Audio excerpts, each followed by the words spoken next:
ازيكم عاملين ايه؟ يا رب تكونوا بخير ان شاء الله. اتمنى منكم لو اول مره تشوفوني تنزلوا تعملوا لايك وتشتركوا في القناه لو مش مشتركين، وتفعلوا الجرس لو حابين تشوفوني تاني. النهارده هعمل لكم طريقه القلقاس. تمام. وصينيه بطاطس في الفرن. طبعا صينيه البطاطس انا عاملاها لولادي عشان خاطر هما بيحبوا يعني بيحبوا جنب القلقاس تبقى في حاجه حمرا كده معاهم، فهم بيفضلوا صينيه البطاطس جدا. فانا رحت عاملاها عشان خاطر برضك ايه يبقوا مبسوطين برضو وحابين اللي هم يقعدوا ايه، يعني في منهم اللي بيحب القلقاس قوي وفي منهم اللي ممكن ياكل قلقاس وحاجة ايه جنبيه تانية. بس فانا كده هبدأ معاكم الوصفة ويا رب ان شاء الله تعجبكم، وطريقة القلقاس صدقوني هتعجبكم جدا جدا جدا. طبعا انا هنا بعمل صينيه البطاطس، قلت اعملها معاكم الاول. انا باحب اعملها كده على طول، ولا يعني مش بادعك البصلة ولا اي حاجة، كله كده باقلبه في بعضه. عملت ايه؟ قطعت البطاطس، قطعت عليها بصلاية كبيرة، حطيت فلفل اسود، شوية توابل اللي هي بقى بتاعة الفراخ وكده، عشان لما اجي احط فيها الفراخ برضك تبقى طعمها حلو. بس باحب ازود بقى ايه، احب ازود جدا جوز الطيب، انا باحبها جدا في صينية البطاطس. فحطيت معاها جوز الطيب زي ما انتم شايفين كده، وهحط واحدة المرقة. تمام. ومعلقتين الصلصة اللي انا هحطهم وحتة السمنة. تمام. والطماطم اللي هي طبعا انا عصراها معاكم، اللي انتم شايفينها ديت. خلاص. وبقلب بقى كل ده في بعضه كده. تبقى اسهل حاجة في الدنيا هي صينية البطاطس معايا بصراحة، لان انا زي ما بوريكم كده هي ده اللي انا بعمله. وبتطلع تحفة الحمد لله، يعني بتطلع جميلة جدا. خلاص هنحط واحدة المرقة زي ما انتم شايفين، مش ناسين اي حاجة كده. خلاص. وبعد كده هنروح هنضيف لها دلوقتي الشوربة.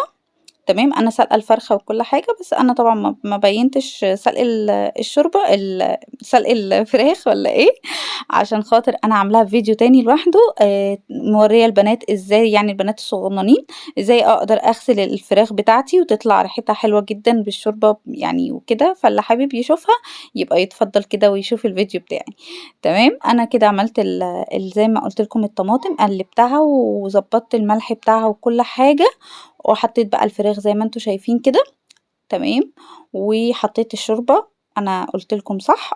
قلت لكم الشوربة اهم حاجة، اللي عشان خاطر تخلي الفراخ معانا بقية البطاطس تستوي. انا طبعا مخليه الفراخ اللي هو ايه استوت وكل حاجة، بس مخليها فيها سيكة صغيرة كده عشان خاطر طبعا لسه هتاخد بقية السوا بتاعها مع البطاطس وهي بتستوي. بس فغطيتها كده وسويتها من فوق، خليت البطاطس استوت من فوق، وبعد كده حطيتها في الفرن خدت الوش اللي هو الاخير. تمام. احنا كده هندخل في القلقاس ايه، انا مقطعه بصلايه كده زي ما انتم شايفين، والخضره بتاعتي اللي هي الكزبره والليمونه والطماطمايه. خلاص. انا بقى طبعا السلق برضك انا عاملاه، وعاملاه في فيديو لوحده ازاي اقدر اخزن السلق وازاي اقدر برضو اخزن القلقاس. تمام. فالسلق انا عاملاه في فيديو، اتمنى ان انتوا تدخلوا تشوفوه ان شاء الله تجربوه يطلع برضك حلو. طبعا انا هنا عملت ايه في الشوربه بتاعه الفراخ، يعني عصرت الاول الليمونه. تمام. وبعد كده ضفت عليها القلقاس اللي انا بقول لكم عليه اللي انا مخزناه. هنا بعمل بقى حاجه تكايه كده بتخلي طعم القلقاس تحفه بجد والله جربوه. عملت البصلايه يا دوبك خليتها كده خدت تقلبتين على النار بمعلقه سمنه حلوه. خلاص. وحطيت معاهم نص الكزبرة اللي هو اللي انا طبعا مقطعاه زي ما انا وريته لكم كده. خلاص كده. وصلنا للمرحلة ديت. المرحلة دي بقى فعلا بتخلي القلقاس يدخل بقى في مرحلة تانية خالص وطعم تاني خالص وريحة وتكاية، بس يعني بص عايزة اقولكم بنت لذينة. خلاص. انا طبعا خدت من الطماطم ايه، انا خدت منها قلبها بس مش عايزة القشر. انا خدت القلب بتاع الطماطم مع الكزبرة، كل ده بقى كده ريحة الكزبرة تطلع، هروح ضايفة الطماطماية ديت. هخلي الطماطم دي معايا تتسبك كده، يعني تباني التسبيكة بتاعتها زي ما انتوا شايفين كده، السمنة تظهر ولون الطماطم خلاص يغمق. خلاص كده كان القلقاس معايا بردك ايه محطوط على النار. هوريكم وهحط الكزبرة. عايزة اقول لكم والله جربوا التكاية دي، فعلا فعلا بتنقلها نقلة تانية خالص، بتحسوا ان انتوا كلتوا قلقاس تاني خالص، يعني حاجة تانية انتوا مكنتوش بتاكلوها. بس ورحت حاطة واحدة المرقة برضو، وهسيبها تستوي بقى، يعني هسيب القلقاس يستوي معايا. هنا أنا دخلت معاكم على الرز، طبعا قلت ايه اضيفه برضو للبنات لو محدش برضك يعرف الطريقة بتاعة الرز. انا كنت واحدة من الناس كنت ما باجي اعمل الرز كان بيعجن معايا زمان يعني، فضفته برضك قلت ايه اقول لبنوتة كده صغننة يمكن تاخد مني معلومة وان شاء الله تطلع مستفادة من الفيديو. طبعا انا هنا بعمل الرز بحمر الشعرية، معرفش الزيت السمنة والزيت لما بحطهم على النار دلوقتي بقوا بيعملوا لي كده مش عارفة، بيعملوا رغاوي كده مش فاهمة ليه. المهم حمرت الشعرية وحطيت الرز زي ما انتوا شايفين كده. هضيف بقى طبعا المية، انا حطيت واحدة مرقة معاكم خلاص.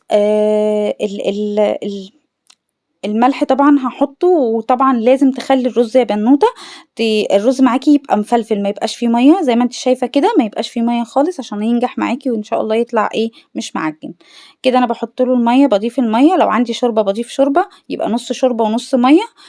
بس انا ما كانش الشوربه يعني استخدمتها للاكل فما ضفت ميه على طول، حطيت واحده المرقه. هنا بقى عايزه الرز بتاعك يطلع مظبوط ازاي، تحطي حرف المعلقه تسنديه على الرز كده تمام، وتطلعي حرف المعلقة اللي هو زي الحتة ما كده ما باوريها لك كده، تخلي المية توصل للمرحلة ديت. اسندي المعلقة على الرز، ما تخليهاش تغطس قوي، لا خلي المعلقة تبقى على الرز تمام. عشان ايه يعني دي برضك حاجة كده انا فضلت وراها لغاية ما ايه ما فضلت مرة على مرة عرفت ان انا اوصل للرز يعني ايه المية بتاعته تبقى قد ايه. بس فطبعا كده انا هقفل على الرز، هغطي عليه لغايه ما يتشرب، طبعا العين عاليه لغايه ما الميه بتاعته تبتدي ان هي تتشرب كده زي ما انت شايفه. بعد كده في المرحله اللي هي زي كده هتوطي عليه خالص وتحطي له الشياطه، وكده يبقى الرز بتاعك قرب يستوي. بس حطي الشياطه اهم حاجه وتوطي جدا جدا. هنا بصوا انا بوريكم القلقاس بتاعي استوى بقى زي الفل، والشوربة بتاعته تحفة، ولا مزلقة بقى ولا أي حاجة. أنا مش غاسلة القلقاس، هستناكم تدخلوا على الفيديو وتشوفوه، أنا ولا غسلته ولا أي حاجة، وكنت عاملة السلق برضو. عايزة أقول لكم والله العظيم جربوه بالطريقة دي، حطوا التكاية اللي هي بتاعة البصلة والكزبرة الخضراء والطماطمية الصغيرة دي، عايزة أقول لكم على الشوربة وهو بيتعمل، ودوقوا أحلى شوربة وأحلى قلقاس. خلاص طبعا انتي ظبطتي بقى ملحك وكل حاجة، ومرقة الدجاج برضو محطوطة. وكده الفيديو معايا خلص، يا رب الفيديو يكون عجبكم ويكون وصل ليكم ان شاء الله، وتعملوا الحاجة اللي انا بوريها لكم ديت، يعني الاكلة دي تعملوها ان شاء الله ان شاء الله وتجربوها، هتطلع احلى كمان من بتاعتي ان شاء الله. ومستنية منكم طبعا رأيكم، تقولوا لي رأيكم ايه في طبعا بصوا القلقاس زبدة زبدة زبدة زبدة طبعا مستنية الكومنتات بتاعتكم الجميلة عشان خاطر تقولوا لي رأيكم ايه، ولو عجبكم الفيديو ما تنسوش تعملوا لايك والشير والاشتراك عشان كل جديد يوصل لكم. لو حابين تشوفوني تاني ان شاء الله يا احلى ناس في الدنيا. بس كده، يلا سلام.